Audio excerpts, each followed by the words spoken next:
Hi, welcome back. I'm so glad you're here to do another Bible study with us. And today we're going to do a contrast study of the two departures that Israel made from Egypt.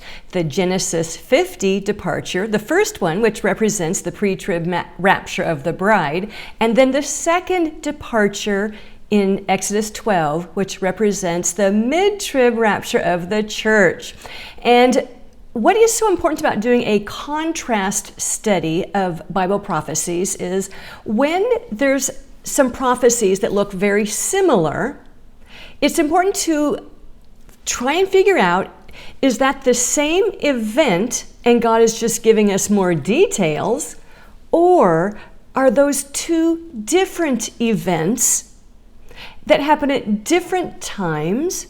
There's similarities, but remember, prophecies run a circuit. So what has happened is going to happen again. So those of us who study prophecy, we really want to do a lot of these contrast studies. So today, like I said, we're going to look at Genesis 50 and how that departure from Egypt is different from Exodus 12. I'm just going to pick out some of the obvious contrasts just to get you percolating, just to get you thinking, and then you're going to find many, many more differences as you study it out yourself. In Genesis 50, the only person that was a slave in Egypt was Joseph, and he had favor with the Pharaoh.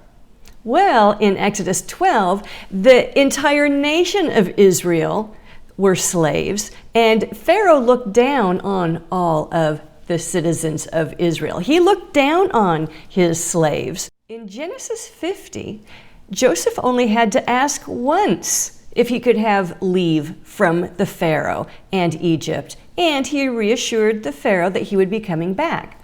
Well, in Exodus 12, Pharaoh would not grant God's request via his spokesperson Moses to allow Israel to leave. In Genesis 50, Pharaoh did not regret or change his mind about allowing Israel to leave Egypt. In fact, in honor of Jacob and Joseph, the Pharaoh sent his chariots and his horsemen to accompany Israel on their journey. However, in Exodus 12, Pharaoh had regret about allowing Israel to leave Egypt, and he changed his mind, which caused him to chase after Israel with his chariots and his horsemen in order to bring them back. We see something similar that is going to happen in Revelation chapter 12. The red dragon will send 1/3 of his wicked angels down to the wilderness where Israel will flee to. He leaves 2/3 of his armies up in the heavenly places. And then the red dragon, his soldiers, his armies, his stars, and stars are angels, so his wicked angels will attempt to devour the man-child as soon as he is born. That is, before he is raptured up. That is, before he crosses the upper Red Sea.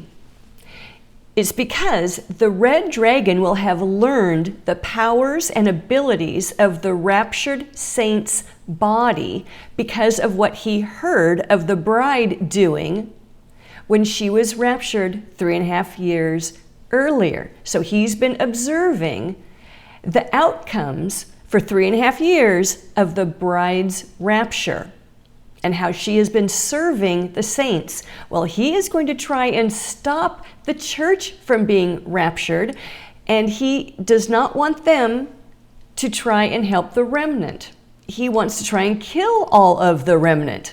The scene in Genesis 50 takes place before Israel received the law on Mount Sinai and before Israel entered into a covenant with God to observe his appointed times.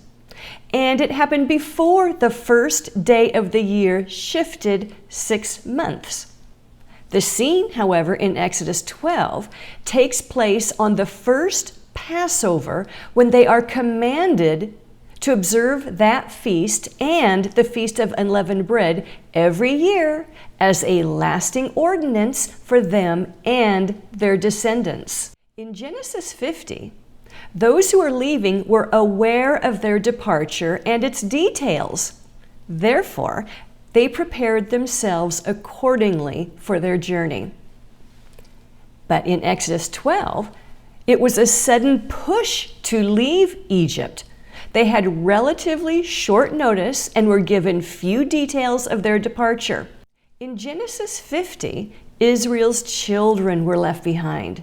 However, in Exodus 12, everyone in the household whose parents applied the blood of the lamb to their home's doorpost, they departed.